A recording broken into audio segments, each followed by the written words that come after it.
There is Blue Jays trade news, plus we have the reveal of the Toronto Blue Jays City Connect uniforms.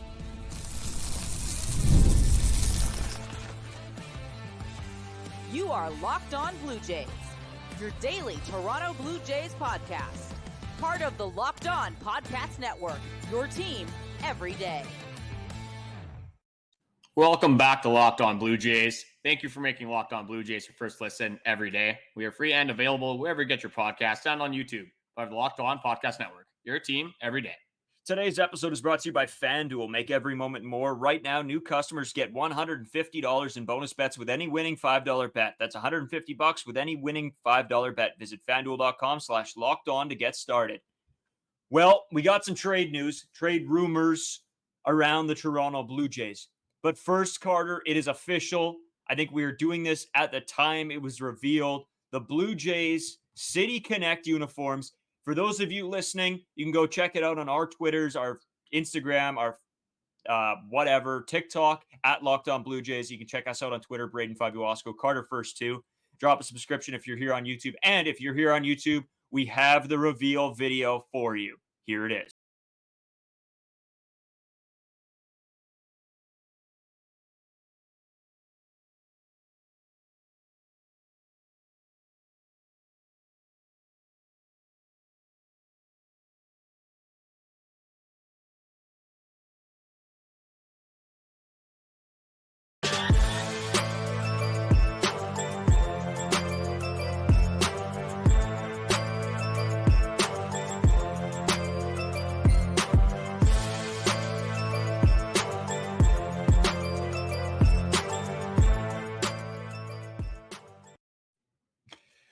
Well, for those of you guys who could see it, if you're here on YouTube, if you're not, definitely go check out my Twitter, Braden Fabuasco. I'll be posting pictures of them as well. It's the ones that were leaked, that everybody assumed was going to be the jerseys.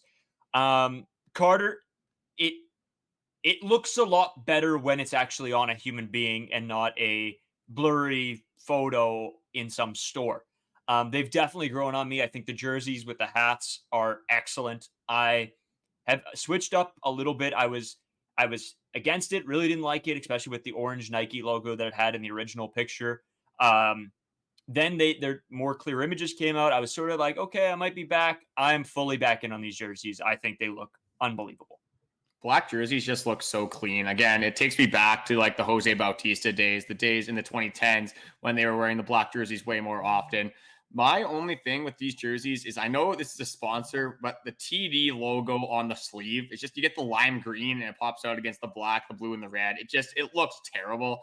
But I mean, there's nothing you can really do. I guess like TD probably throws a ton of money to Rogers, so you gotta help out your sponsors. The sponsors are helping you out, so you gotta do the same, give them their advertising. But yeah, black jerseys look clean, especially with those red undershirts. I don't know how often they're going to be wearing those as well, depending on, I guess, what climate they are playing in. But they have the red as well, the red undershirts with the black. I love them, honestly. I'm going to ask you a rating, actually. We got 1 out of 10 here, or 1 to 10, I should say. I'll give it to you first. The City Connect, you probably were like more of a 3 out of 10 to start off, and then these did grow on you. But out of 10, what is your rating on these jerseys? Yeah, like you said, I love the black. I think the blue and the red really pop. My only really problem with this entire jersey is the outline of the lettering in Toronto being in blue. I think if it was the inverted colors and the blue was on the inside and the red was on the outside, I think it would have been, I wouldn't have a single issue with these jerseys whatsoever. And that really is my only issue. Maybe a Canadian flag somewhere or the maple leaf would have been nice to see, not just on the hat, but like on the jersey itself. But honestly, of course, I edited that video a little bit so we could post it here on YouTube. Otherwise, we would have got copyright strike, out the moon and not been able to post anything. But the video's longer. They talk about how it's inspired by the nightlife in Toronto. And honestly, from when we went to Toronto, that's exactly the experience we had there. The nightlife is unbelievable. Places are open till God knows when. And I do really understand the thought process now in seeing these jerseys with the neon lights, like it looks like an open sign for a bar that you'd go into. I like it. Do I think it's the best one of all time? No, I think there could have been maybe better ideas. Like I think if they would have went back to the 2010 Blue Jays logo for these alternates, I would have been over the moon, and this would have been the quickest purchase of my entire life. But in saying that, will I get them? Yeah, probably. I got a jersey issue. I'm wearing the I can't remember what year this was actually. It's on here somewhere. The 2016 All-Star Game jersey from when Josh Donaldson went. And that's one of about 1 million jerseys I have here. Yes, I will probably get this jersey. Will it be immediate? No, it'll probably be later on in the summer sometime. I'll probably cop one. But honestly, I'm going to give it a 7 out of 10. I think for me, like the hats are so good. I love the hats. I think even with the lettering for Toronto, if they just had a red outline, I think that would be awesome as well. One thing that people were kind of commenting on is that skyline picture. Obviously, it does encapsulate the Toronto skyline, but the CN Tower was a big kind of vice for some people. But I know for the CN Tower, you got to get like CN Tower rights to repurpose it in any other way. So the Rogers probably didn't want to pay for that. Maybe you just leave out the CN Tower. But again, that's such an important piece of the Toronto skyline. I guess they did want to encapsulate that in some way. But yeah, I've been in on these black jerseys. I love the red as well. The lettering, again, you're right. I think that is something they could have fixed. Like you said, not the worst jerseys in the world at all, but definitely not the best. I think I'm gonna go a solid 7.9 here though for the jerseys, and for the hats, I want like 9.5. Those hats are so good. I think I'm gonna get a hat for sure. Oh yeah, the hats are an immediate buy. Those are so clean. You got the maple leaf. You got like that is everything. If they would have taken a design like that, incorporated everything that's on the hat into the jersey, unbelievable. Because yeah, the hats look so clean that I think me and you, as soon as they actually might be out right now. I might go take a peek on the weekend and see if I can find one at our local Lids. Because I think Lids is a Fanatic store, so they should have access to all of that. So yeah, we'll take a look. But we've sort of been talking about this. Obviously, City Connect was a huge topic of conversation over Twitter and sort of just the Blue Jays in general. But let's get into the big trade talks. And I know we teased this yesterday, Carter. So I'm going to throw it to you. You've done a little bit of a breakdown, so I'll throw it to you to do the sort of the trade talk announcement here. Yeah, so your favorite analyst, John Morosi, actually announced this one. So maybe you do have to take this with a grain of salt. But it pretty much just says the Toronto Blue Jays, among other clubs, several other clubs, have interest in Rockies third baseman Ryan McMahon. So obviously, from John Morosi, a lot of bad feelings to John Morosi from Toronto Blue Jays fans. Obviously, the Shohei Ohtani stuff got some bad information. It is what it is. So every time John Morosi tweets anything, comes out with any sort of story pertaining to the Blue Jays, you're probably not going to believe it right away, which is fair. And again, with Ryan McMahon, there's probably a ton of teams in on this guy. He's having an unbelievable season. He has a ton of control left, but I'm going to get into a full breakdown here. So Ryan McMahon, he is on a 6-year, $70 million deal. He is signed through the 2027 season, so he's a free agent in 2028. Obviously, a huge thing for sports clubs. This guy is on a pretty cheap contract for how good he's playing this season. You want to have control. He's still fairly young. I believe he's 29 years old, so just entering his prime. But one thing with Ryan McMahon is this guy, I'm gonna be a little bit negative here regarding him. This guy plays at Coors Field. And if you know anything about Coors Field, the elevation of this place it's like a launch pad. The ball flies so much farther.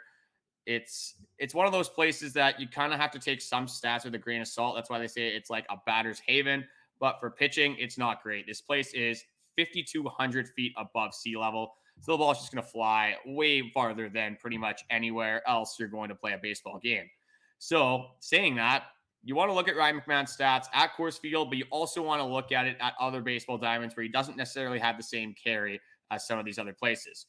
And I'm going to start this with the Coors Field launchpad stats. So Ryan McMahon has a batting average of .267 with 369 hits, 73 homers, 240 RBIs, and 224 runs scored in 419 games at home throughout his career.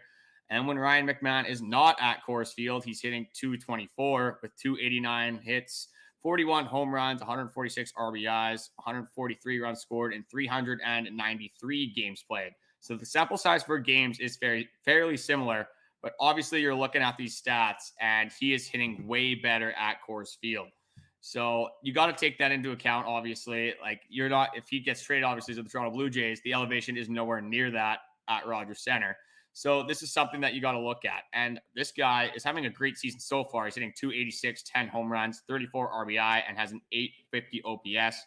So those home runs would tie Dalton Varsho for the league on the Toronto Blue Jays. 34 RBIs would be 4 ahead of Dalton Varsho. So it would be the lead for the Toronto Blue Jays. So I'm not saying this guy wouldn't help this team necessarily. He definitely would help this team. He would lead this team in a lot of offensive categories. But you're looking at this guy's career stats. He's a career 246 hitter with a 759 OPS. He hits 263 with runners in scoring position, which isn't bad, but it's not amazing for a team that doesn't necessarily hit well with runners in scoring position. If you're going to make a trade like this, and this trade would require you giving up a ton of pieces. So if you want to make this big of a trade, I think you probably want a little bit more upside than a guy like this. Again, you can't take his entire career into account. You do have to value this year more than others, but it would be nice if he had a little bit more consistency. And just going into his career, this guy's never had an OPS plus above league average until the start of this season. And one thing with Ryan McMahon as well, I kind of looked into how he's doing recently just to see if this 286, again, it's not a small sample size, but it's not necessarily a huge sample size either, being 50, 55 games into the season. So this guy is hitting 130 in his last 7 games, and he's hitting 246, which is around his career average in the last 15. So again, this trade would help this team immensely. But again, this guy is a third baseman, can play a little bit of outfield, but is more comfortable at third base. And the way IKF's been swinging the bat here recently, I don't know if you necessarily want to take playing time away from him. And if it's not taking away playing time from Ryan McMahon, you maybe put IKF at 2. Is Davis Schneider going to start in left field every single game? I mean, I feel like it kind of forces your hand to do that. You're not going to sit Davis Schneider. So there's a lot to consider, obviously, with this Ryan McMahon trade. I just want to get your thoughts and feelings on whether you're in on Ryan McMahon. Would you want to see him as the Toronto Blue Jays? And just kind of how you feel about his game in total. No, you know what? This was all over the internet the past couple of days. A lot of you guys have probably seen some people talking about this. To me, this seems sort of unrealistic because I feel like a lot of the talk has been around a lot of teams signing him, not just the Toronto Blue Jays. So for one, I don't know if we're winning the trade bet. Second of all, the Rockies aren't looking to trade him this season. They're looking to trade him next season, if anything. So the odds of anything happening this year, pretty small to begin with. And I personally don't believe that he's the right guy for this team that the Blue Jays need to trade for. I think if you're going to trade for somebody, you need somebody that's more proven, which you talked about, but that also has I think you also said this, but a higher upside. You need the higher upside. If you're going to give pieces and say, okay, we're all in, then let's be all in. This guy is not, Ryan McMahon is not all in. All in is getting a guy like Soto, or you know what I mean? Like somebody crazy good that's going to really boost this offense. And Ryan McMahon, I don't think is this guy. And I don't get me wrong, Soto was a name I threw out. That's probably not going to happen. But more so in the likes of a superstar, not a guy that's playing on the Colorado Rockies and having a good season at Coors Field. His first good season, I should say. So, no, I don't think this is a good idea. I don't think that this should happen. And I don't think it will, to be honest with you. Yeah, and I just want to make sure I didn't misspeak here. He's the third baseman, but he also plays second and first base. I might have said he plays the field, but that's just not correct. I just mentally screwed that one up, so I just wanted to clear that up. Yeah, I agree, though. I think this guy is going to be one of those things where he comes to Toronto and he's just going to suck. I have a weird feeling about it. And I feel like this is a very similar conversation that we had with Jazz Chisholm of the Miami Marlins, and they haven't moved him either. And even in this John Morosi article, it does say that the Rockies are very unlikely to move this player. And when you look at the Blue Jays farm system, if a team like the Dodgers wanted him, a team like the Braves, anyone like that, I don't necessarily think the Braves would want a guy like that when they have Austin Riley holding down third base. But you get the picture here. A lot of teams have way better prospect systems than the Toronto Blue Jays. So if there was a bidding war for Ryan McMahon, Blue Jays are going to get blown out of the water when you're looking at this. And like I said, you get Ryan McMahon. He's an infielder. You're probably playing IKF at 2. You're probably playing Bo at short. Ryan McMahon at third base. That takes away playing time from Kevin Biggio. Again, I mean, that's something that is up for debate if you care about that.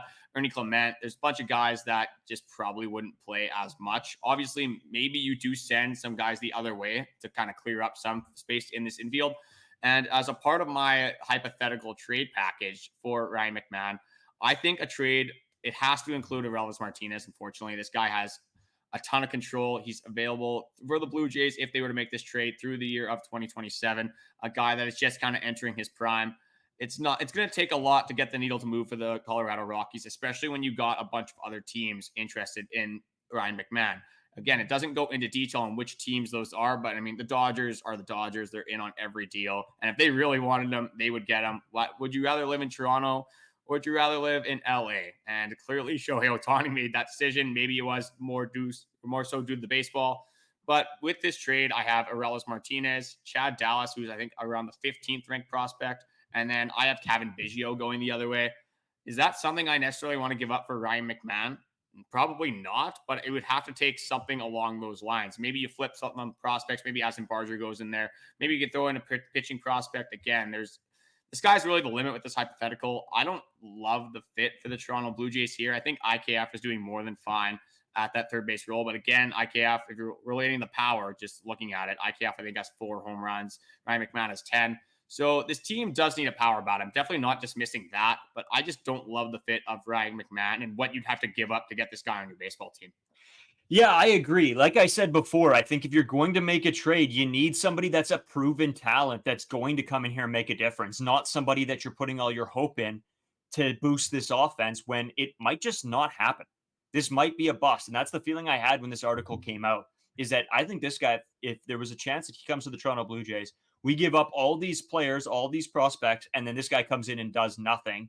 And what a complete waste when maybe later on in this season, there's somebody that would be a better fit, I'll say, and would come in and do the job better.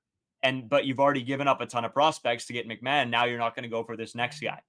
And I feel like that could be a problem with this team. So I think going forward, if they are going to look for a trade and look to make a push this season, then they got to keep an eye out for that one superstar or whatever to come available.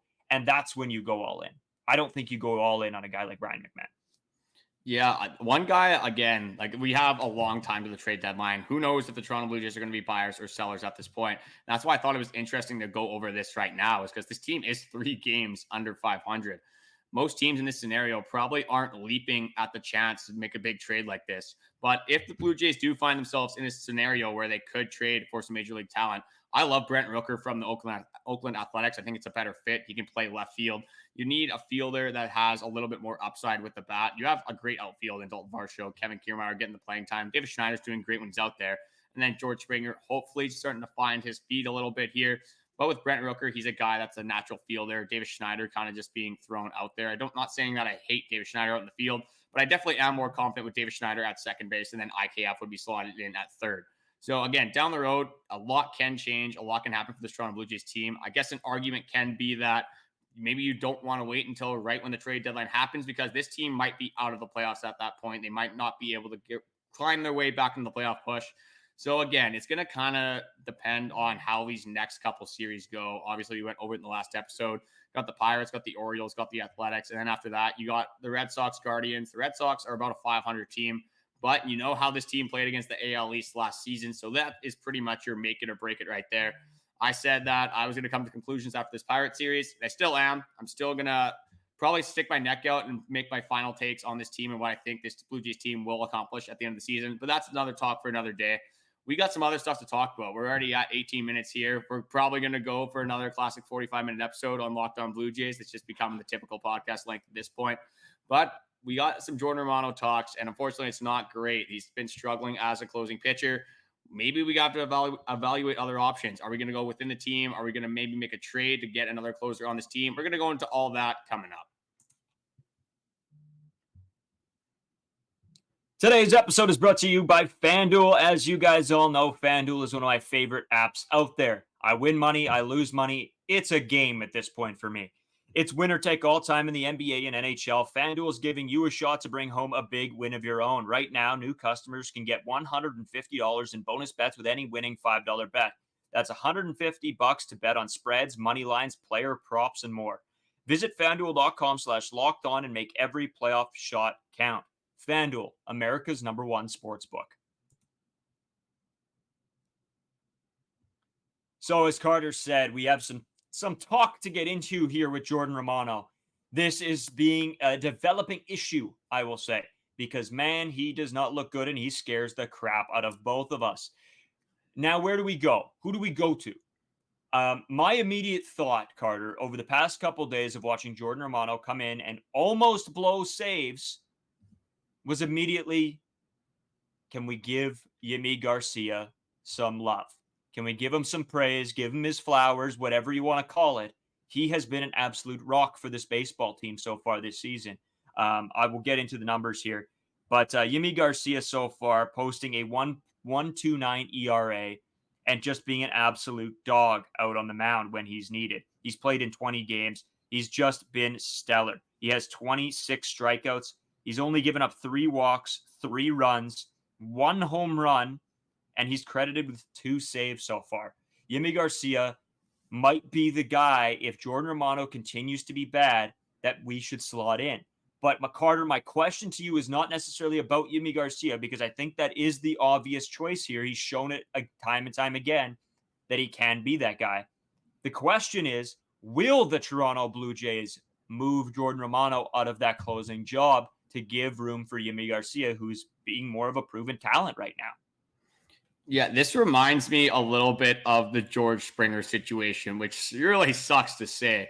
But Jordan Romano has been struggling immensely this entire season. I mean, his ERA is what, like 6.59 or something like that, something ridiculous. And then Yimi Garcia, you said, is a 1.29. So clearly there's a huge gap there. And one major difference between these two pitchers is just their arsenal. Like looking at Jordan Romano, he's got slider, 4-seam. Yimi Garcia has 4-seam, sinker, curveball, sweeper, changeup, and slider. Again, he's not using all of these pitches as often, but a guy that can keep hitters on their toes a little bit more than Jordan Romano can. And the thing with Jordan Romano is that this guy is more velo reliant. When Jordan Romano, his last start, I think he was throwing like 94, 95. Jordan Romano throwing 94, 95 with just a slider fastball combo is just not going to play, unfortunately, for a lot of these batters.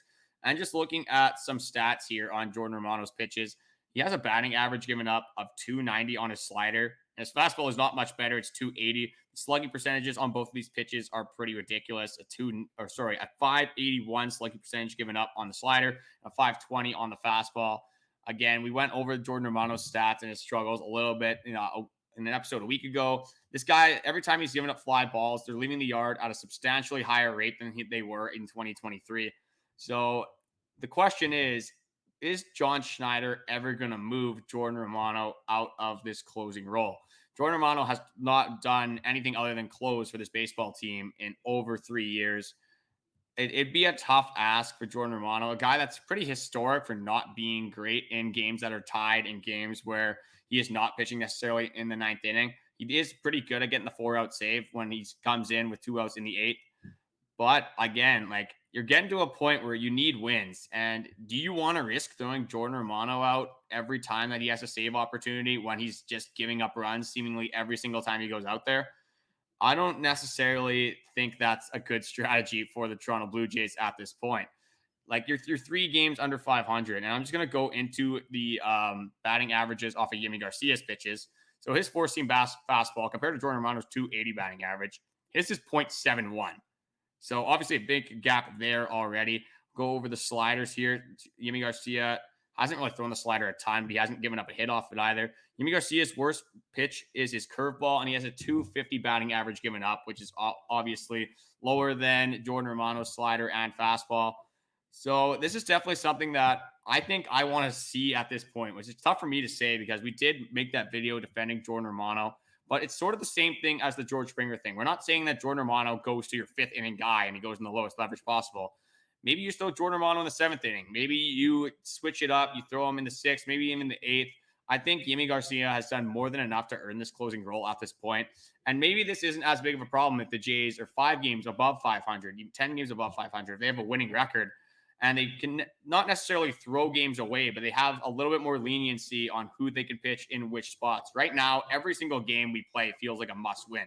So if Jordan Romano continues to struggle, I think already it probably is the time to at least have the conversation about throwing Yimi Garcia or even Chad Green, honestly, compared to how Jordan Romano has played so far. Chad Green is also a guy that has lots of experience in high leverage. So this is going to be an interesting debate for the next coming weeks. Is Jordan Romano going to figure it out? God, I hope so. I'm never praying on the downfall of any of these Toronto Blue Jays players. And just looking at George Springer, he goes in the 7th hole and he starts hitting a lot better. Am I saying Jordan Romano is going to go down to the 7th inning and just start pitching like the greatest pitcher of all time? Not necessarily, but I think at least it is the time to talk about maybe moving Jordan Romano. I'm not necessarily looking for it yet. I personally think they should. But I know John Schneider. I know how stubborn he is with the George Springer situation. They'll probably leave Jordan Romano in this spot for at least the next 20 games. But at that point, how many games is Jordan Romano going to hurt you in? Hopefully not a lot, but is that something I want to leave up to fate? Not necessarily. Yeah, I agree with you. It's coming to the point right now where John Schneider, it's a tough decision. Don't get me wrong, and I think that's what all Blue Jays fans are well aware of. How do you take a guy out of his role who's been doing this for so long? But yeah, it's the stats tell you one thing, and honestly, I always say I'm not a stats guy, but the eye test is telling you the same thing. It's that feeling you get in your gut when Jordan Romano walks out of that bullpen. It is just an interesting dilemma that they're in. And yes, 100%, I would be going with Yimi Garcia, at least trying him out in some of these situations. I know he's gotten a few over the course of the year, with Jordan Romano maybe not being available or whatever. But I think as the season rolls on, if Jordan Romano doesn't pick it up and this team is consecutively seeing wins slip out of their grasp, maybe that's what needs to happen for something to change. And Carter, I honestly think, like I said, as the season goes forward, we might see a change if it continues. If it doesn't continue and Jordan Romano figures it out, that is the ideal situation here. But it's sort of like that thing with George Springer. Is how long do you wait? How many wins do you possibly give up in the stance of waiting? I don't know. But Carter, I do want to leave it here because we do have a series to preview. And of course, the Blue Jays are playing the Pirates. And man, this is another series that the Blue Jays need desperately. So before we do that, I do have to throw it back to you quickly. And then we will head into this Pirates preview. Okay, I got a couple more things I do want to add about Jordan Romano quickly. I'm going to start with this one. Jordan Romano's closing starts recently have looked like he's playing Mario Super Sluggers. And when the other team hits a home run, they get the animation where it goes down and then just launched. And it's so gone so quickly and the game's over and you didn't even blink. And it definitely it sucks to see. And I know I teased in the first segment, are we going to go outside of the organization to find another closer? Absolutely not. It's just not going to happen. There's more than enough bullpen arms that can fill this role with Jordan Romano. So I don't think that is necessarily an option. I think you want a power bat way more than you need another bullpen arm. But saying that, this bullpen has been pretty terrible to start the season. So maybe I don't know what I'm talking about. Maybe they do need a bullpen arm. But I just wanted to ask you one more question before I shout out that streaming channel.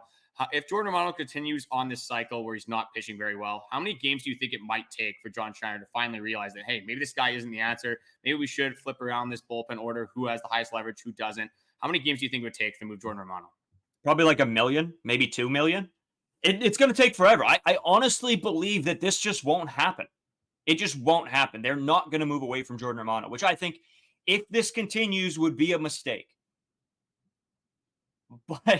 But John Schneider's proven us for time and time again that he's not going to do what every other baseball fan maybe sees. And maybe he's in the right for that. Who knows? Maybe he does make the right decision on some things. But you can't give up wins all season long, Carter. And I know I'm going to be preaching that if this keeps happening. But I just don't see them making this move, honestly. Yeah, I think it takes at least till the 80-game mark. I think they're going to ride it out forever. Which, again, I'm hoping Jordan Romano can figure it out before then. So, I can see where John Schneider would be coming from if he doesn't move Jordan Romano for at least the next little bit here. He has been a top 5 guy in saves for the last 3 seasons. You do have to give this guy some respect. But again, at some point, you've got to realize what's best for the team. You got to realize that this guy isn't performing. You've seen what they've done with Eric Swanson. They sent him down to AAA to go find himself. I'm not saying Jordan Romano needs to be sent down to AAA, but I am saying that maybe he's not the best and most efficient guy to be in the closing role right now. But saying that, we have a Locked On 24/7 streaming channel. You can either go to Locked On Sports Today channel or the Amazon Fire TV's channel app. They do have fantasy apps on there as well, fantasy podcasts. And right now, I'm actually in an NFL draft, believe it or not, in May. We're doing a little keeper here, so it's definitely interesting. I did watch some fantasy content before I did hop into this. So if you guys have your draft somehow as early as I do, perfect opportunity to hop on to this Locked On 24/7 streaming channel and get some expert analysis from our fantasy gurus. So we do have a Pirate series. We are missing Jared Jones. We are missing Paul Skeens. Thank God. We're set up for another sweep. I really want it. I want it bad. We'll get into all that coming up. I'm sorry, Carter. I do got to jump in. I know you did it to me. Now I'm doing it to you. Quick shout out announcement that I totally forgot to announce. We are going to be joining the Locked On MLB crew that covers the entirety of the league to talk about this disastrous start from the Toronto Blue Jays, as well as the managing decision woes of John Schneider. That will be coming out Monday. We will also be posting it here on Locked On Blue Jays for so it's easy and accessible for you guys to get. But it's going to be on the main channel as well. So if you follow them and you see it, a couple times, okay, that's our boys. They're on there. So, but now, again, like I said, and Carter said, and then I said again, and then Carter said again, let's get into the Pirates preview.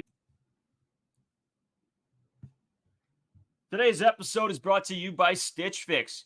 You know that instant confidence boost you get from an outfit that makes you look really good? That's what I get with Stitch Fix. With Stitch Fix, you get a stylist who understands your style, size, budget. They do all the shopping for you. It's the easiest way to update your wardrobe this season. I just give my stylist my size, style, budget preferences as well, which is huge. I order boxes when I want and how I want. No subscription required, and they send 5 just for me pieces, plus an outfit recommendation and pro styling advice. I keep what works and send back the rest. Stitch Fix makes it easy so I don't have to go shopping, and I hate shopping for clothes. It's like my least favorite thing to do, but sometimes I have to. So I am going to be trying Stitch Fix, absolutely. And if you don't love something, just send it back. Shipping, returns, and exchanges are always free. Style that makes you feel as good as you look. Get started today at stitchfix.com/MLB and get $20 off your first fix. That's stitchfix.com/MLB for $20 off. stitchfix.com/MLB. Must redeem within 7 days of sign up. So I realize some of you guys probably has thought when I said that we'll be having the Locked On MLB show that we are joining for Monday on our channel as well. We will also still have our classic Monday episode going over the Pirates series and everything like that, our opinions, all that will still be coming out. It'll just be like a 2-episode day for us, which is going to be awesome. We're also, our 100th episode is coming up. I know, it's crazy. How are these bums at 100 episodes already? Well, it honestly feels like it's zoomed by. It's just always us getting on here and talking Blue Jays. It can't be better. We have a special sort of day planned for our 100th episode. I will be in New York, so we're sort of going to be doing this show piece by piece and get some people that we've had on the show prior, get them on, talk about some Blue Jays and their overall thoughts as well. It's going to be a really fun episode. That should be coming out June 7th, I believe, if I'm not wrong, Carter, right? Yep, that is the right date. Yeah, so 100 episodes. Wow, we're getting very close. Time's flown by, honestly. Hopefully we get 900 more, at least get to 1,000. We'll be doing at that point for about 3 years. So, I mean, I don't plan on going anywhere. I don't know about yourself. It doesn't really matter how the Blue Jays are playing baseball. We're going to be covering this team. Some days might be harder than others. Some years might be harder than others, but we are in it for the long haul. We're going to be here for a long time. Hopefully you guys can stick with us for a very long time. The amount of support, the progress we've made on this channel within the last 3-4 months has been absolutely insane. The fact that we've only been doing this for, I guess we started at the end of January, so February, March, April, May, quick math there, about 4.5 months. It's absolutely insane. I didn't think we'd get this big already. We actually had a couple bets placed on what we thought the channel growth would be like, and we just completely blew it out of the water. I think everyone's not even close anymore. So it's been awesome. All the support, all the Blue Jays fans just getting on our side here, supporting the podcast.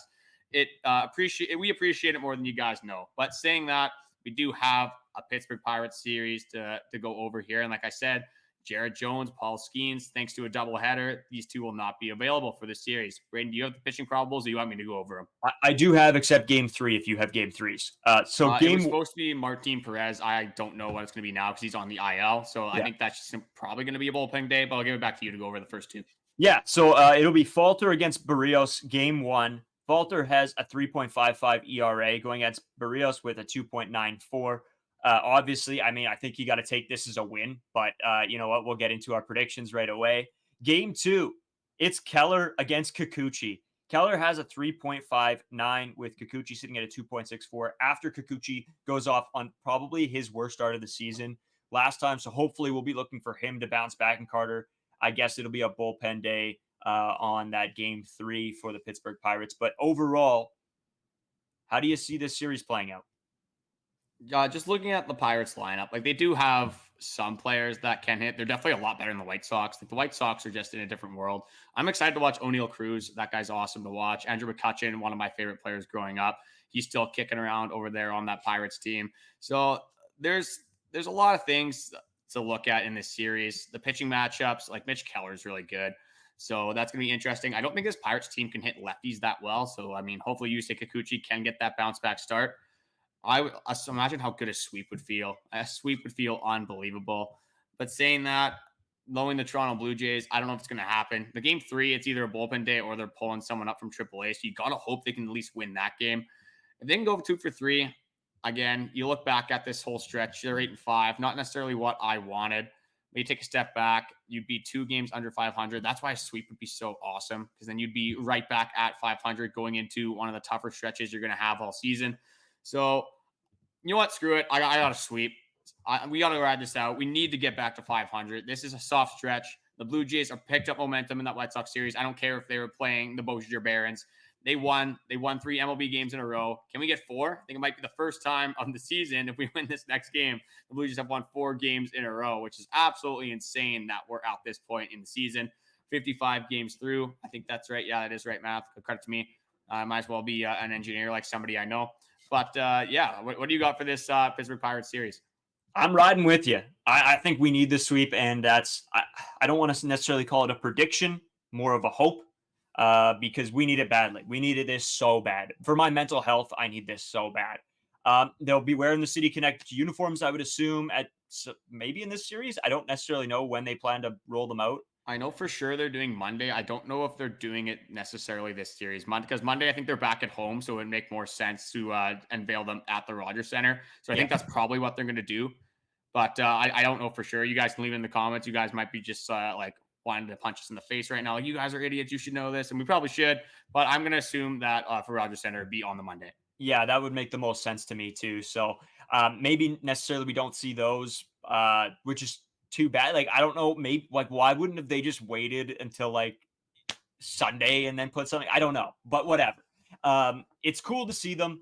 Hopefully we'll see them this coming week. But yeah, Carter, I don't know. We need this. I don't have much thoughts other than they need to win these baseball games because, like I've always said from the beginning of this season, is you got to beat the bad teams because those are the wins you need to steal. The other ones you're going to have to fight and crawl for. These ones, you hope that you can just get it done. Yeah, I mean, it's going to come down to the offense like it always does. Like, you got great pitching matchups here. Well, I wouldn't say great, but you got good pitchers for your team. And just like looking at this Pirates lineup, like Brian Reynolds is good, but like Yasmani Grandal's on this team. Like there's a should be in a wheelchair right now. There's a few guys that he's actually. I saw a tweet that apparently Yasmani Grandal is slower than Alejandro Kirk. Absolutely insane. I don't know how anyone is slower than Alejandro Kirk, especially after watching this previous series. I just wanted to say thank you guys for watching. We have noticed that about 70% of you guys are not subscribed. So it helps us out a ton. You guys drop the subscriptions, leave the likes, leave the comments. Always fun answering these comments, getting into some debates with the fans of the Toronto Blue Jays and the people that follow this podcast. Before we do head out, I want to throw over one more time the Locked On 24/7 streaming channel. Again, I'm in a fantasy league right now. We're doing what's called a slow draft. So you pick 20 every 24 hours. You can pick right away, but you have 24 hours to make your picks. This draft might go on for like 3 weeks. So it's going to be interesting. Maybe I'll keep you updated as we go along. For people that care, I picked CJ Stroud 1-1. It's a dynasty league, super flex. So again, you guys can roast me or say how good of a pick that was in the comments. But again, if you're not an NFL guy, NBA, NHL, ton of stuff to check out on either the Amazon Fire TV's channel app or the Locked On Sports Today channel. Braden, you got anything else to add about this Pirate series or just anything about Toronto Blue Jays baseball in general? Not overly on Toronto Blue Jays baseball. I mean, we've been over everything time and time again here, but I want to mention this again is we are going to be on Locked On MLB channel. So like we said, you can check this app out, this channel, and follow us as well on here if you haven't already, as well as everything else. Braden Fabiwasco, Carter First 2 on Twitter, Instagram and TikTok at Locked On Blue Jays. We are going to have a video. I think I'm going to actually post on my Twitter the entirety of the City Connect reveal video. So you guys can go check that out. But again, like Carter said, we just really appreciate it. And we can't wait to talk to you guys next week.